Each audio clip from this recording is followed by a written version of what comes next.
Quinn here, who is chiefess of the Gullah Geechee Nation. And Queen has traveled all around the world telling people who we are. She's a she's a connector. She connects people in many, many ways. She's traveled to Europe, to Africa, to all over, to the Caribbean, Africa. And just telling people who we are. And today she has a book signing, and the signing of the book is We Be Gullah Geechee. And she has been doing books since the time I met her. And she does these books without any money from anybody. She just does it. So I just want y'all to really sit here today and listen to what Queen has to say to us about Gullah Geechee, because a lot of people have the wrong impression about what Gullah Geechee really is. So today she's going to straighten that out. And without any further ado, I would like to introduce to you Queen Quet, chiefess of the Gullah Geechee Nation. Been this storm so long,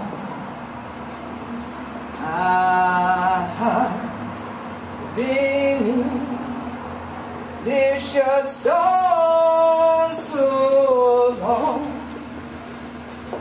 crying, oh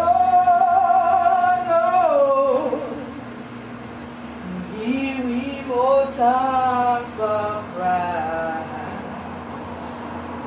I've been in this storm so long.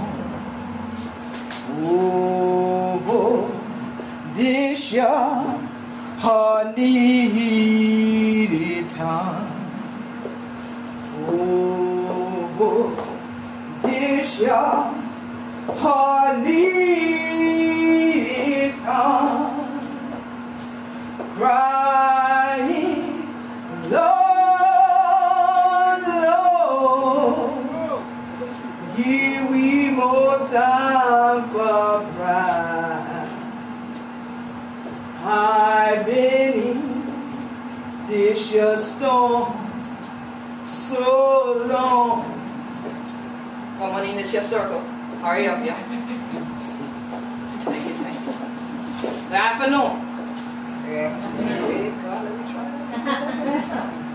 Good afternoon. How are the children do? Fine. Okay, so glad that 100 children today here with we and true Uhuru books and things like that. So glad that you taught them not robbery, but join me this afternoon. For the proprietor here, Rashad and Zinga, we're so glad him to carry on that name. A warrior rest normally had that name. So if I have one brother, carry on the name and Zinga. He have to know the power the woman had. And we never left off the power of the woman here in the Gullah Geechee Nation. So that's why the chiefess head on the body of the Gullah Geechee Nation. Because when people taught them not robbery for how woman for leader. Because they've been a study of who had the vision and the wisdom and knowledge and understanding.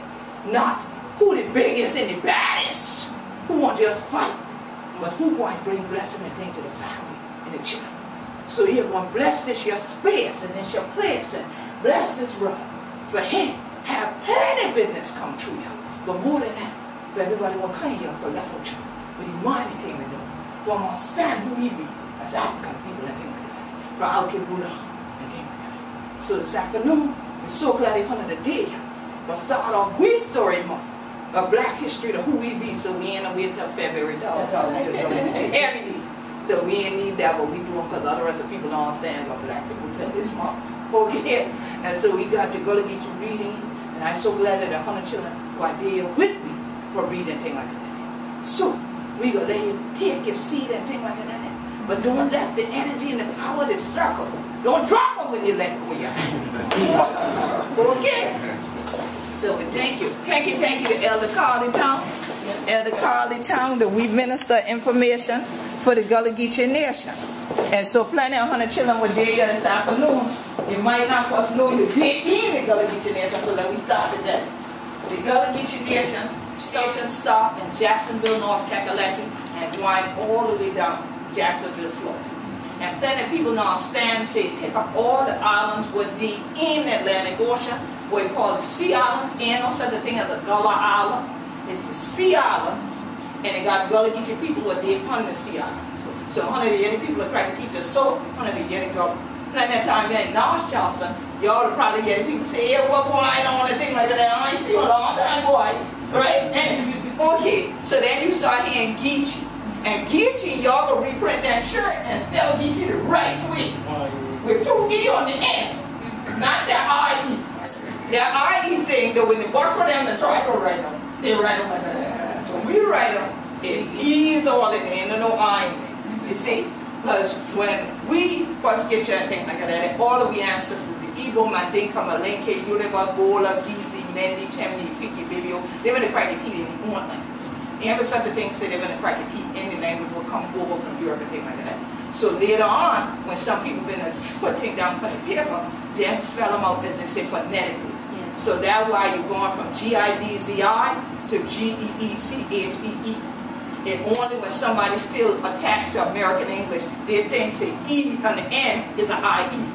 But in Africa, it would have still been nothing but E's, no I. Okay? So just like the word Africa would have been spelled with a K in Africa Gullah, because they ain't been used C in the alphabet. So it's a lot of things that people see now, and been the way it's been back on. But a lot of people that think say, when you crack your teeth, I'm going to get you only crack them back on. So you crack them up cotton and rice and they go and things like that, plantation and singing and things like that, like, you know, sometimes I feel like a mother lady. They love me to do that. But if one of the children that crack your teeth up what's going on now, but human rights and things like that, you ain't yet too much of that. And you ain't yet too much of people up aboard that one. They just want you to come up and people like do their stuff. People will serve food to them. And then they tell you that's all it is. That's all Gullah Geechee is. Well, it did. That's why too you viewer books and had it here, so you understand more about what it is, who we are, and why we still there now. And so now let me ask this your question first. Because y'all come in a place you might not first know. You come in a place. Well, what the word Uhuru first mean? Anybody know? What do you mean? Freedom. He right? That's right. And freedom. See, words and things mean something. Symbols mean something. Colors mean something. Numbers mean something. So I'm just trotting on or just going in a place ain't first know. Uhuru could have been death. And y'all come for true death today. You ain't know. So you say, oh, I check on these things. But I know if you want to grow up in America, you don't get it at. They don't tell you for study nothing, check up or nothing. They tell you believe what they say. So you get in the habit of just going places, just putting things on. But we ancestors always learn, we elders always learn, you need to know, we really know. Only way you might do that, you have to do this for a word sign. Go back and fetch it. They say in Caribbean. We say, "One ain't know where one of the day from, one ain't going to know where one of the going." So I ask y'all a meaning of Uhuru because the freedom of Gullah Geechee that what we mostly will practice people today. Because all the rest of that entertainment thing, you do that all day, every day, online, offline. Y'all can do that all the time. We understand who you are. If you go away, be for learn all the rest of the children, what kind in the future who you are. And if you live here now, whether you're a native of the Gullah Geechee Nation or not, it is critical that you know the truth about what Gullah Geechee is. Because there is a current process that is the opposite of Uhuru, which is assimilation. And that process has gone on here in these Sea Islands, and in particular in Charleston and Dorchester and Berkeley County, from the time that our Gullah Geechee ancestors were brought into Sullivan's Island. Anybody here ever been to Sullivan's Island? Just about everybody. The majority have. Well, hopefully the two ladies who haven't raised their hand, did you raise yours? Then y'all hopefully want to go, especially you, if you're taking my pictures, to Sullivan's Island after today. Sullivan's Island, which sits in the Atlantic Ocean, just east of us here, was the place that over 40% of all Africans enslaved in North America were brought to. So that's why I say, even if you are not a native here, why you should know about here and why you should know about Gullah Geechee culture. Gullah Geechee culture is the cornerstone and foundation of what they call black culture in America. And the reason you will not hear me using the term African American in this region is because number one, in my lifetime, people of African descent in North America have gone from being called slave to Negro, or slave and Negro at the same time, Negro to Afro-American to black to African-American. That whole terminology African-American came about in the 1980s, and I believe another native of South Carolina was the first one to coin it, which is Jesse Jackson, saying African-American to try to tie black people to a continent somewhere. Or at least, if you could have, to a country, but mostly to a continent in that case. Because everyone else would say, I'm Italian-American, I'm Latin-American, I'm something else American. So he thought that by having people say African-American, people would now start to respect the fact that who they're calling by color as black actually have a place of origin.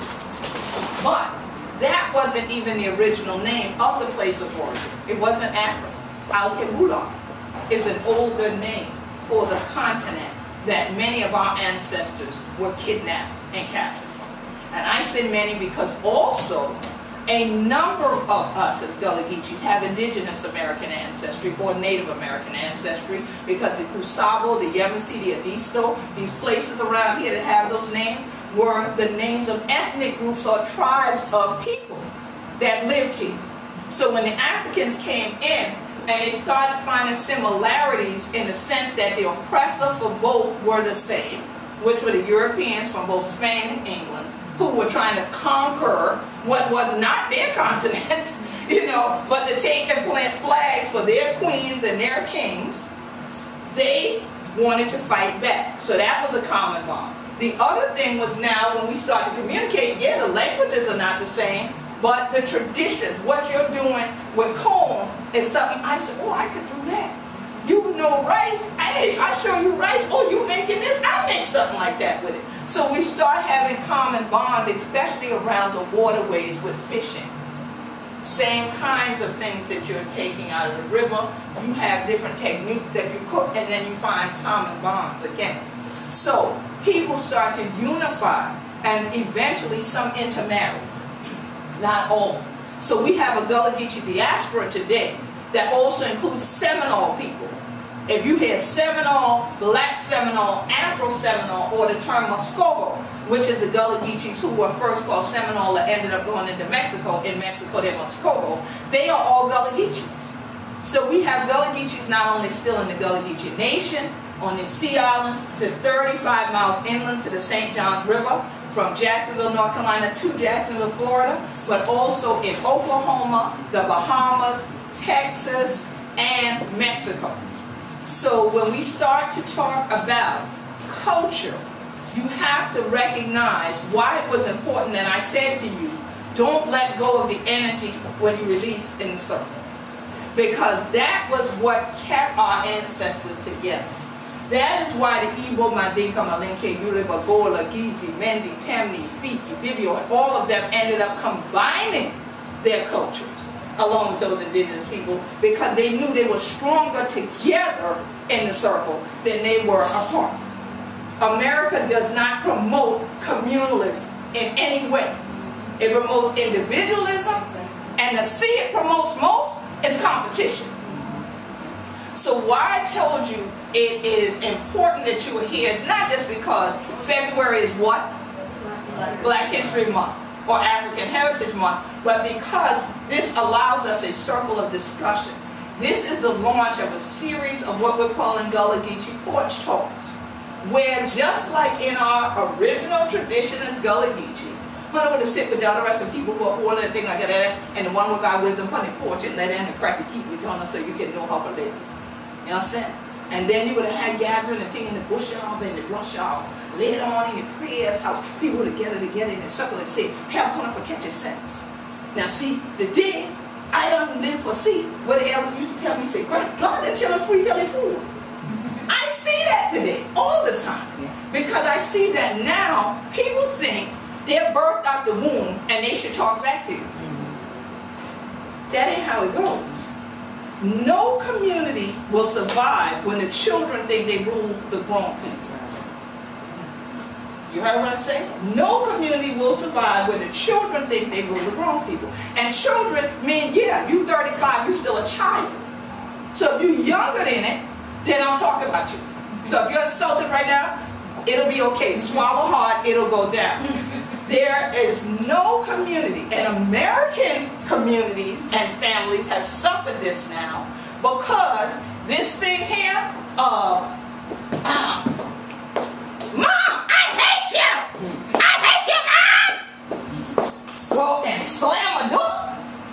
Oh no, I'm sure many a Gullah Geechee churn resting well in their grave, if they had ever told their mama to their face, I hate you, standing in her house, you tell her who brought you in the world and fed you, nursed you, you hate her, and then you slam the door, and whose house you slam the door?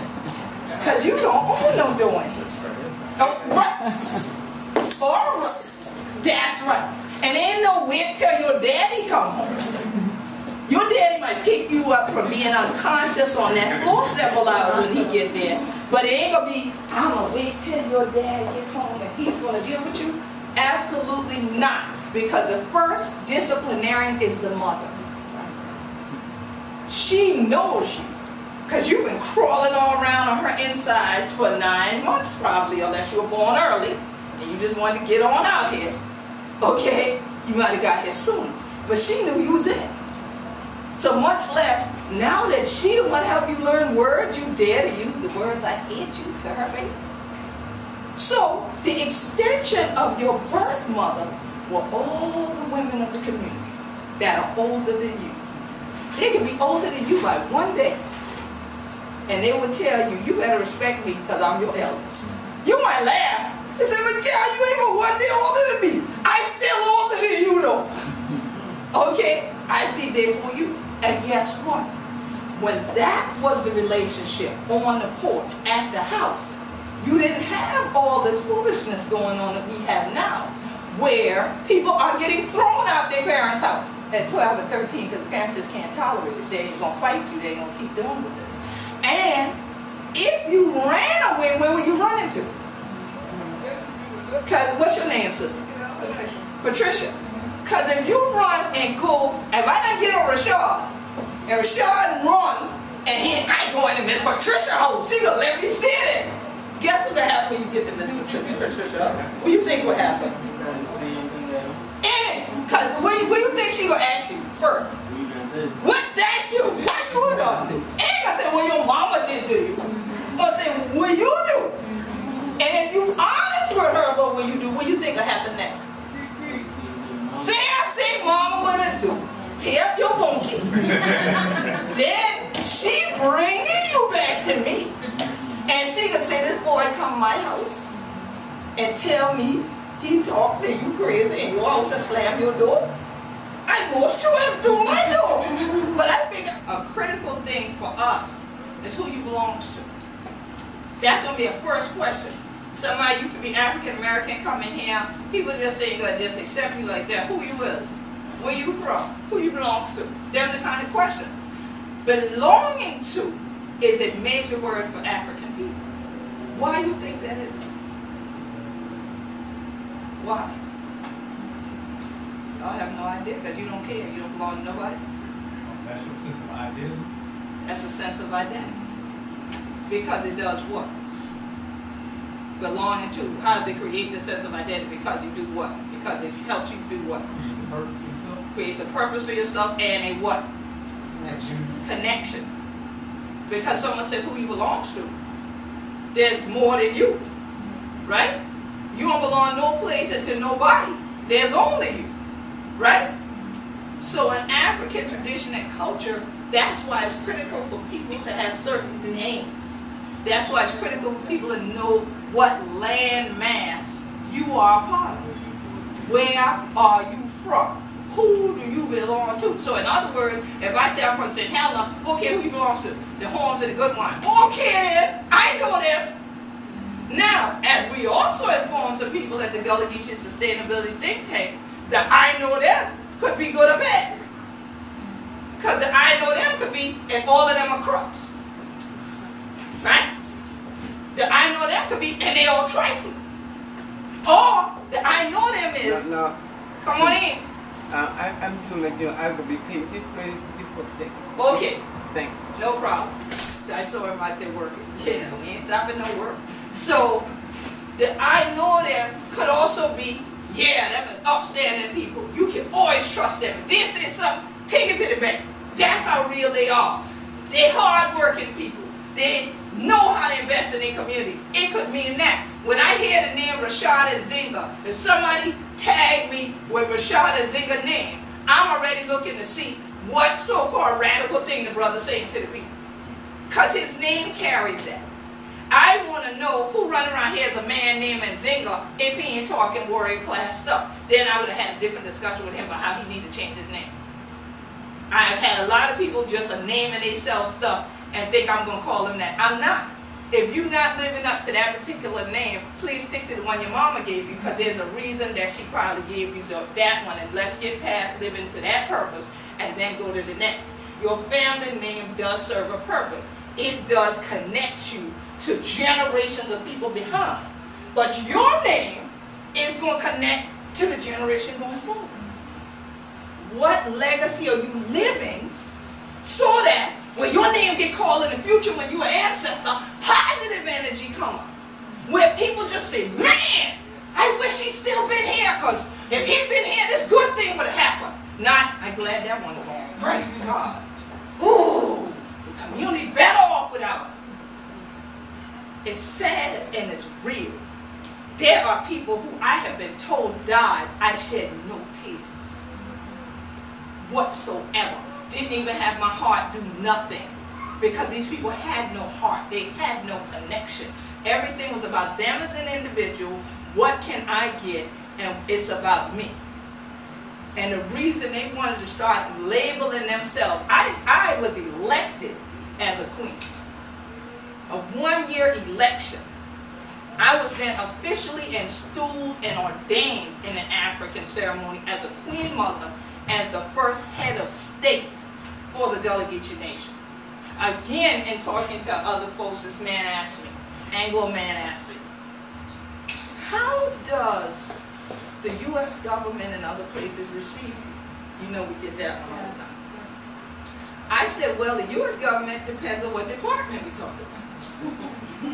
Because the Department of State and all them love me dearly, have the utmost respect. They've flown me places. They bring dignitaries to me all the time at my compound. Other heads of state from around the world I have hosted here. Elder Town and those and I have hosted here.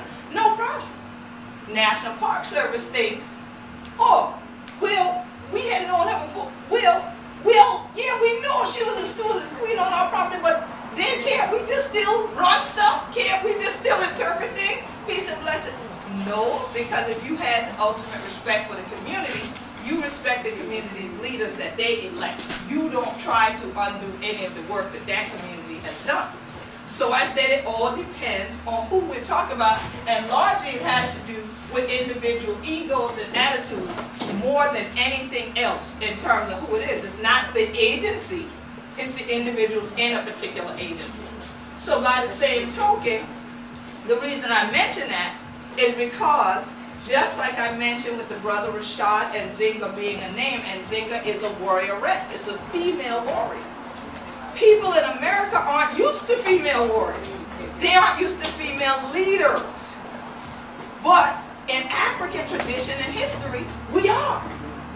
But that does not mean you do what went on during the 1980s and you simply name yourself Queen somebody and King somebody as a name of entertainment or something in the streets. If you want to look in your mirror and call yourself a queen all day, that's fine. But to go around here naming yourself queen, I don't care if it's on Facebook or Instagram. You need to respect what it attaches to and what the purpose is, like the young man said, of a name and much less of a title. Because what has happened in another part of the general African diaspora, which are the Caribbean or Caribbean islands, depending on who's pronouncing it, is a whole bunch of people started being named queen and things like that there. But guess what them queen and things do? Them a dance hall queen and thing. This all them do wine and drop and thing. Them not do nothing in the community. This about money. You understand? This not about nothing else. them in the festival and parade and thing, the shaky thing and all these things. This is not what we need. You're going to do that home. What I'm going to do for everybody else. You understand? So, what have I been asked to do? Come to those islands in the Caribbean so that people see what a real queen looks like. Be on radio stations and TV doing interviews about what does your title mean? What does it connect to in terms of the Gullah Geechee Nation? And then what responsibilities do you have because you have that title? People recognize right off when you have president, head of state, queen, king, chief, any of those, and I got just about all of them, except the king part on my name. Okay? That means you should have responsibilities, and you should take those responsibilities seriously. So I'm just telling you, word to the wise in our community, elders would have never allowed it. Remember when I mentioned the bush off in the prayer's house? You could have run up in there, change them there, they would have changed them right back. Because they said, who you is? That ain't no damn your mama give you. That ain't damn we give you. Because they had vision. What do you call mother with? So almost every Gullah Geechee got two names. But they didn't give them to themselves. The community gave them one. That's how I got Queen Quet. They had a birthday and mama gave them. That's how I had Marquetta. Okay? So it wasn't the individual doing it. Because that's American. Again, that individualistic mindset and falsehood. You create a character of who you are. That's acting. That's called acting. And the internet allows you to do that. Reality TV allows you to do that. If I always wanted to act a certain way, I could just become this new person. My new name is Marilyn. So when you meet me online, I'm Marilyn, and even now, you don't even have to have my real picture. Or I could put Marilyn in the Rose picture. Because that's just in my mind who I want to be this week. But now next week, I might talk about, I'm a Sodom. Okay, you confused, darling. We gonna get you help. Because last week you were Marilyn. Okay, so we need to now get to a point where, good afternoon, that we recognize the blessings that come with names, but we recognize the responsibilities that come with names, that come with titles, that come with positions, that come with knowledge in the community. So again, we're talking about traditions that are getting lost when people are not communal but they're individualistic. If you think it's all about just you, everybody else's comforts don't matter. So that ties back to why I was meeting with the people up in the snowstorm talking about climate change and how it's affecting the coast and how it may not be here. But guess what their focus was about the coast? They weren't talking about fish and sand and trees like everybody else has done so many times in this so-called climate change discussion. They were talking about cultural heritage. How is this cultural heritage going to survive? And what parts of cultural heritage do we need to keep? And as we express to them, if honey ain't to keep the whole culture and thing like that, but you ain't to keep nothing. You can't say to me, like they email me, quick, tell us some sites that you want to make sure are kept. I said the whole Gullah Geechee Nation, that's the site from Jacksonville, North Carolina to Jacksonville, Florida, and up to the St. John River. That's the site that I want. Oh, we understand what you're saying. I said, yeah, because what do you say? I can't say, because I'm from St. Helena Island, let St. Helena Island live, but let Waffalo go underwater. That's not effective to me. That's not efficient. That's not logical, huh? You okay then, that's why I had to bring up the energy of water stuff. So you ain't want me to throw you on water in. Okay, then a lot of us don't for swimming. I drowned all the people. So here it is that other people, when they're doing, and I'm a scientist, I'm a computer scientist and mathematician, so I do understand, come on, the collection of data. I do understand the issue of needing to somewhat narrow in on a particular thing so you can use it as an example of something else. I understand, so I have no problem there. But in the course of you doing this, you information going to get out to other people who don't understand what your methodology was. I don't want them losing sight of the fact that the whole Gullah Geechee nation is important. It ain't no one place. It's not one people. It's not one group. It's all of it. And that's what our ancestors understood. That's what they knew. So that's why today is such an outstanding day. The folks who were here as soon as I arrived after having to wait on the train cutting through, and I had to let them know, y'all call us who live on the island country people. Look, I don't never have to wait for no train for go home. Okay? So today they saw when we opened the box for this book. So this book is literally hot off the press. Elder Carly Town is the first person to get a copy other than me. She got her copy presented to her today when I arrived. Because this is an anthology that numerous Gullah Geechees and members of the Gullah Geechee Sustainability Think Tank have contributed to. We've been working on this book for about the last 3 years that I've been collecting papers about who we be down young. We be Gullah Geechee. It's called Cultural Capital and Collaboration Anthology. One of the things that people often think about, and I ain't going to even tell it, I'm going to ask. When you hear the word capital, what comes to mind? Raise your hand. Assets. Assets and land. And land. And someone said in the back, Money. you said money. Any others? Power. Power. Any others? Place, right? You have capitals of places. Well, capital is just what they all just said. They're assets, as well as places, and places can be assets. So when we say cultural capital, the people that we work with who are anthropologists, who are geographers, who are people who study other people, they often talk about cultural capital because they know it's an asset that can be leveraged in ways that do bring in money. But more often than not, with minority communities and indigenous communities, those assets of money don't go to the people who live the culture. More often, they're used again as a commodity like our ancestors were that brought us here in the first place. And Gullah Geechee is now being used as a commodity. That's why I said it's so important that you're here today, not because it's Black History Month, but because it is critical that people understand that Gullah Geechee culture is not some singing, dancing, entertaining commodity. It's a living, breathing culture from St. Helena to Wamala to North Chuck to Chuck downtown to the Hike or around. Georgetown, Sandy Island, all these kind of places like this. Savannah, Sabu, as we say, all of that we own. And Jacksonville is in between. But people are leveraging how to take cultural heritage, put it in a brochure, like a sweetgrass basket in a picture, and sell this to people and say, come visit us. But they don't mean us as Gullah Geechees. They mean come stay in the hotel downtown Charleston. They mean go golfing on Hilton Head and maybe you might eat some Gullah Geechee food since we got Gullah Geechee cooks back there in the kitchen. Right. Right? Now your grits might actually have a piece of parsley next to it when it come out on the plate and all that. Instead of some swimming gravy or kind of that thing. Okay? Because you down on King Street eating it. Right? But we are commodity to sell, so capital is an asset. But do we know that? Those who have the asset, and you are the asset, do you know? So black gold is what our ancestors were often written of. We would call black gold.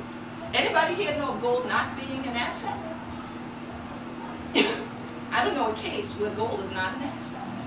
So it was critical for us to put into pages what is rich about us as a capital, a place, okay, for culture, but also as the same valuable assets that y'all mentioned.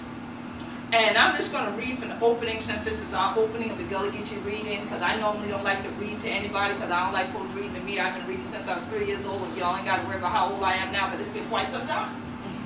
So I like people to read them for themselves. But because the Gullah Geechee read, and I intend to read, and I also want Elder Town, and Elder Town, your piece, you got your book over there, and your piece is actually on page 65.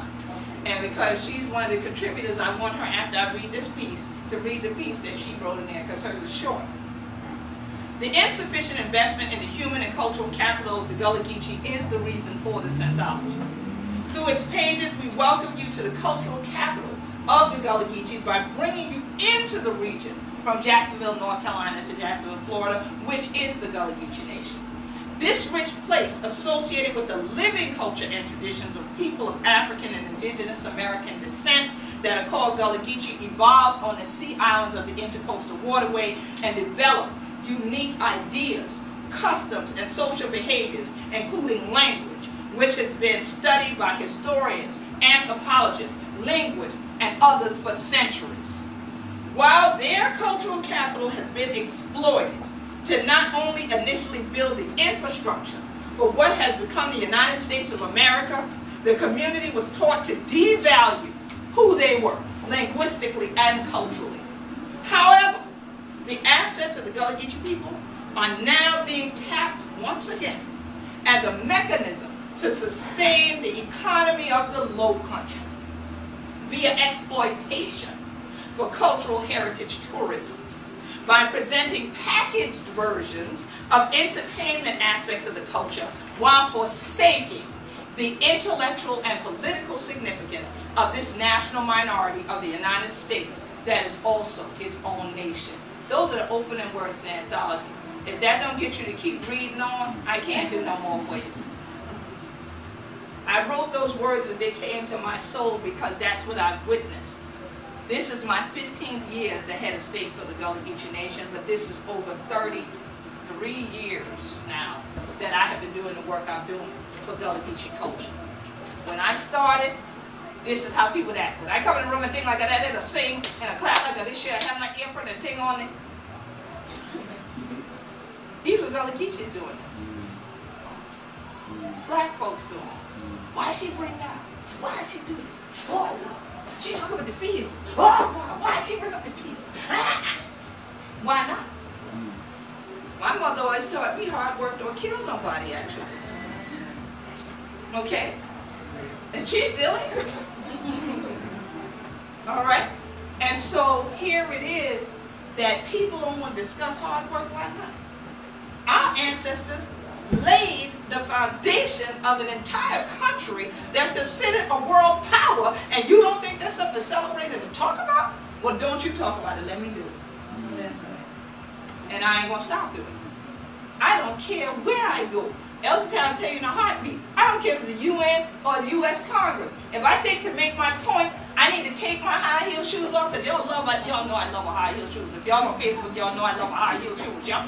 Okay, I will kick them off, walk in there, basket on my head, apron tied. They done seen me take the sheet off the people's hotel bag and make it so I can tie it around, because these people ain't going to understand me walking in there with my briefcase with my computer science degrees from Ivy League universities. What she fighting for those people down there for? But when I bust up in there in a way that they think they used to seeing, no shoe, right? Basket on your head, a quirky teeth like this showing candy, can't stand tall, and things like that. Oh, that's one of the real ones. Oh, that's a native. Oh my God, can we take pictures? They did what she did. Out come the camera. But then, when I switch to this, they go, wow, I didn't know she could do that.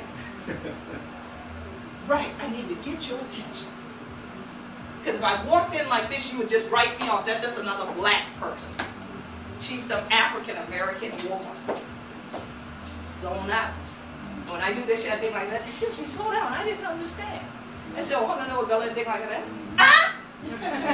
I said, oh, do you know the Gullah language? Because you just told me if I slowed down, you would have understood. But when I did, you still didn't understand. Oh, Gullah? Gullah? No, not Gullah. Not Gullah, Gullah. What is that? And there's a dialogue. Okay?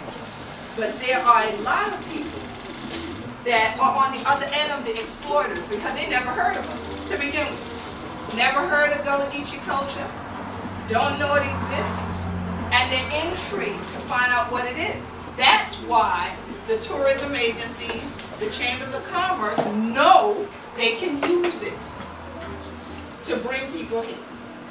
But they also use it to exclude us. They ain't trying to put True Uhuru books on the front of the Charleston Tourism magazine no time soon, I don't think.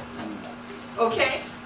Because that would say, especially to other people of African descent, All African Americans are not lazy. They're not shiftless, which is what the word, let me tell you point blank, so y'all make sure you understand. The word nigger was defined as lazy, shiftless individual. You do not steal and kidnap millions of lazy, shiftless individuals and take them away from their continent, put them on somebody else's continent that's not yours to do work. Because lazy, shiftless individuals don't work. This is a shift. Everybody look at me, especially a little church. This is a shift. Does that look difficult to anybody? No. So shift less. I can't even get you to do that much. Right? And you lazy on top of that? You going to compound that with laziness? No. That was propaganda. And that's why, again, if you speak it, you'll have it. That's a seed you plant when you use that word. So, when you go around here, nigga this and nigga that, I don't care how you spell it. Give me that mess about because you changed the ER to an A, it's different. We are still talking about the same thing. Like I told you, Geechee, G-I-D-Z-I, phonetically became Geechee. G-E-E-C-H-E-E is still the same people. That's a misspelling that Buckra spelled Geechee this way. Because their phonetics in English would put the I in there. Okay? It's still the same thing. So you're not going to convince me, who I've been called a wordsmith, who is an Ivy League honors graduate, that you change ER to A and it don't mean the same thing. It's a term of endearment now. Don't love me like that. Period. Because I'm not lazy, I'm not shiftless, and I don't come from lazy, shiftless people. But guess what? Because I've heard that word used so much, I've seen those kind of people multiplying. And notice, they're not black. There ain't nothing in the definition that says they're black people. No, it said lazy, shiftless individual. So that's anybody.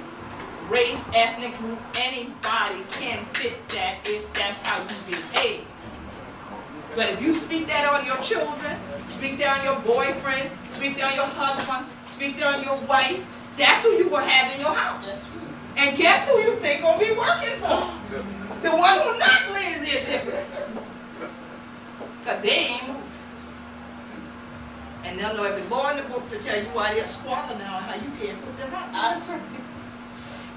So these things, this propaganda that was used is still being used.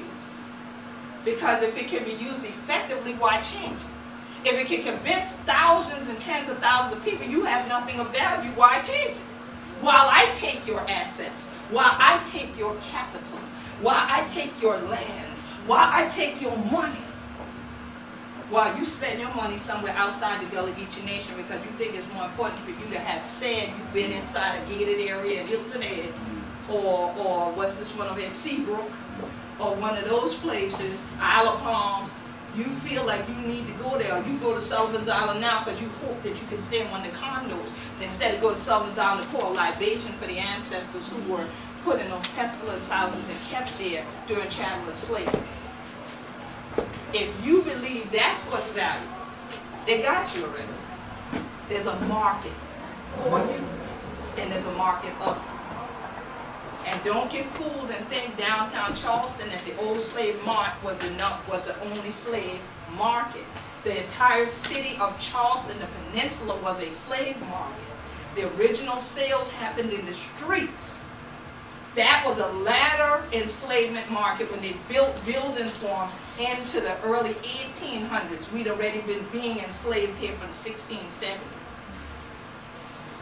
So when I speak to you about freedom and what Uhuru really means, true Uhuru, there's always been a group that under and overstood. They weren't slaves, they weren't niggers, they were fighters, and they fought. Whether we talk about Cato, who we mentioned briefly in here, but more so, we have a section in here about Cato and the Gullah Wars. This was my first anthology. This is now the latest that's just being released today, and this was always the vision that these would be the bookends on the shelf. And you would have all other sorts of Gullah Geechee, African history in between. You see it all over the store that you can buy and take home. You see? And so, fortunately, when the vision was given to me to say, you're going to write 30 volumes of books, and that's what a lot of the other books on the table are, 30 volumes of books that are Gullah Geechee history, heritage, and culture. As Uptown said earlier for libation, she met me writing books, and I just keep on writing them. I'm already writing another book, and that book just got released today. Okay? And so, the 2 books actually I'm writing already. So the thing is the reason I'm writing them is because African people is normal. Oral tradition is normal for us. But in Western society, oral tradition means you didn't exist. If nobody wrote it down, it never happened. You go to a court of law, what they tell you, produce what? Evidence. See, y'all been to court before, don't front of him. See a few of y'all pitch in the blotter. No, but yeah, produce evidence. Now it's okay. They'll let you have witnesses, but then the witnesses can lie. So you better off if you got some paper. Y'all better watch their texting. Y'all better watch their Facebooking. Because people are using that as admissible evidence in court now. Cops are using that to track people now. You wrote it, it happened. You don't write it, it never happened. So entire groups of people have been lost over time in terms of his story because he never saw any papers for it. Timbuktu, they had to dig up. And when they dug it up, they said, oh my God, African people were writing first. Hieroglyphs. But if no one ever dug it up and exposed it, you wouldn't have it. Good homework assignment. Go on YouTube when you leave and just type in Richard Pryor, Egypt. Those of y'all who are old enough like me, y'all remember when that came on TV. And we laughed. Because they locked him in the tomb when they found out what was in there, because he was going to tell everybody. Well, I'm here to tell everybody, ain't nobody locking me in no tombs, I fight. And I have fought to tell our story in spite of other people not wanting me to tell it because they were academicians who had been making careers off of telling stuff that was not accurate about Gullah Geechee. Because they wanted to be the ones to write, they wanted to be the ones lecturing, and they wanted to be the one to control what is said about who we be. But God said, no, I got a job for you to do. So as much as you like your little computer room and you could have your sweater on and that freezing, but programming, no man, you got to come out of this. I need you out here. And it has been a blessing these 30 plus years going around the world where people don't want to hear me speak like this. They like it when I crack my teeth like this, so they find the thing so good. So let me get it again. Say something else. You know, that kind of stuff. So I saw right when I run into some of us, they go. Because I'd be like, oh, I hope that's the Holy Ghost. Go on, do that again. Hope God work on you. Okay? Because if you cringing because you hear your own mother tongue, there's a problem. It's here. And it's here. We're going to pray for you. God willing, you'll get better. And I have, and Eldertown has, over the years since the Gullah Geechee Nation became a world nation, have seen some people who would have never said they were Gullah Geechee to anybody. Now come up to us, how did it do? I'm so glad for me Gullah now. Really? Yes. Are you? Because before you were like, I'm African American. I don't do that. But where are you from? I'm from Charleston. You're from Charleston. You look like me, but you're not Gullah Geechee. Did you move to Charleston? And then my mother and my father, they all were natives, but we're Charlestonian. Yes. And not Gullah Geechee. Yeah. But we love the work you're doing with the Gullah. Really? Why hold it so low? La. Only singing. You know?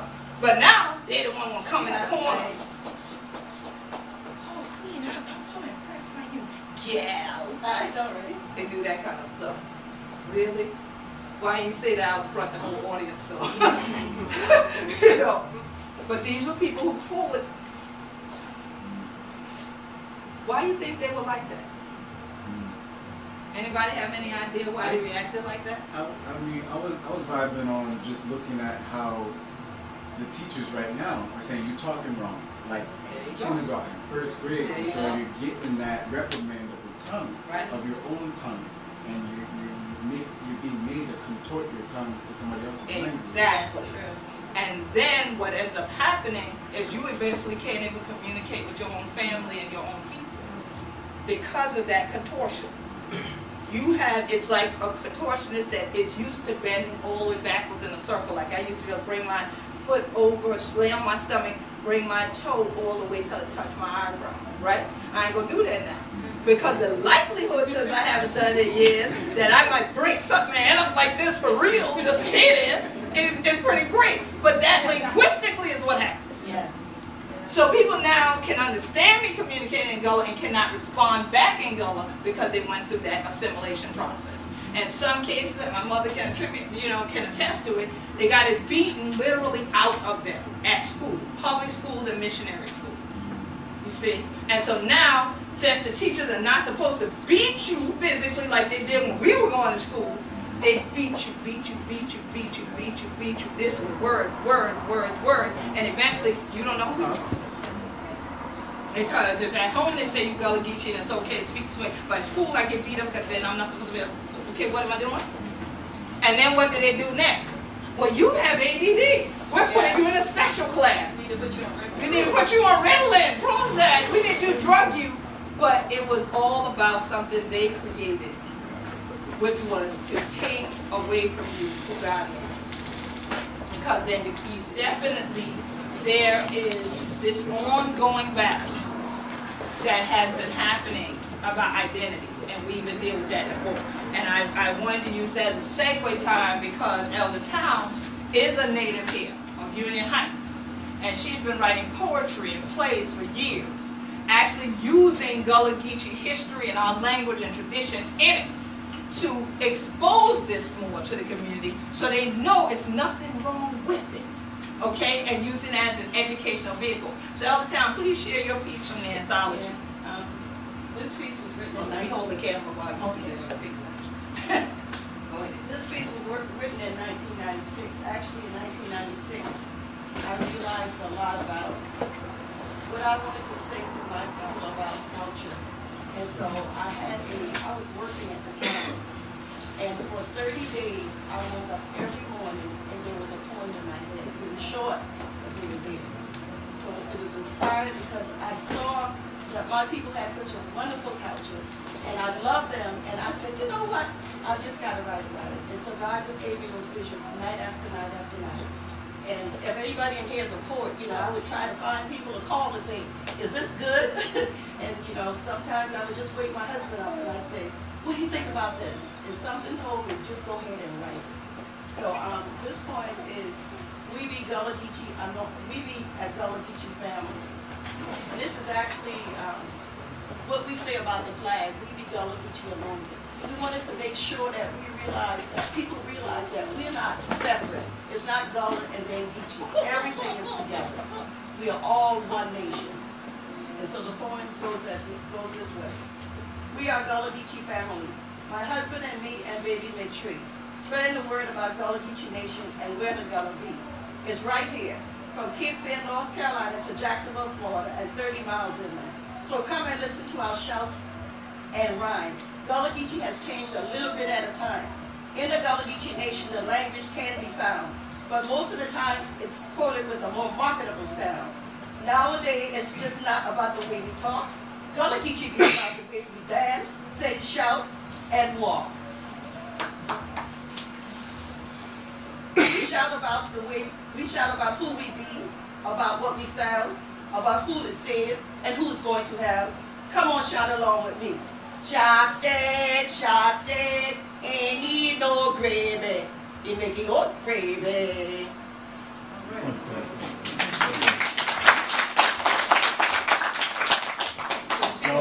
The anthology itself has history, it has language, it has poetry, it has a number of pieces.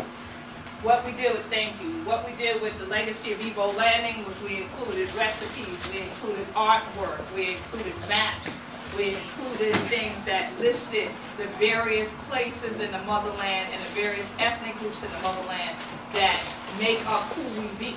And so that is why, again, I say these two go together, because we built on the details of this to put this one together. And so that anyone who says, well, I was always interested in learning who on the children know down there, they have no excuse. It's packaged for you, as you just heard in that piece. It's a packaged thing now. But that is because so many people come here and they want to take a little piece of us home. So that's why it's so critical to have things like this Gullah Geechee Porch Talk. And I'm so glad, and I will be Facebooking y'all, so I hope you ain't got warrants because I just took your picture. We'll be Facebooking you. So that this way people can see that it doesn't have to be about entertainment for people who want to celebrate, and for people who want to be there and be a part of it.